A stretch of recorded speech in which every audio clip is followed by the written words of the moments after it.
ለሀገር ያበረከተውን አበርክቶ ለማነብደብ ስላልፈለገ ነው። አሁን ሌሎች ከኋላ የተነሱት እንደዚህ የሚቀባጥሩት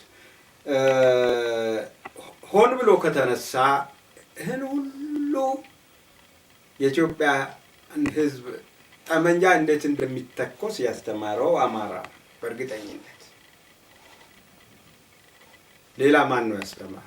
ማናችንም እኔ አያት ቅድመ አያቶቼ ጠመንጃ ምን እንደሆነ አያውቁትም። ከዳግማዊ አፄ ምኒልክ በፊት ጠመንጃ አይቶ የሚያውቅ ወላይታ አልነበረም። ኦሮሞም እንጃ ጠመንጃ አይቶ የሚያውቅ አይመስለኝም። ዳግማዊ አፄ ምኒልክ ወደ ደቡብና ወደ ምዕራብ ወደ ምስራቅ ከመንቀሳቀሳቸው በፊት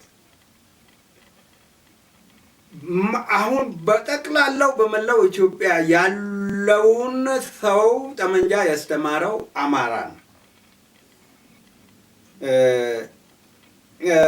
እና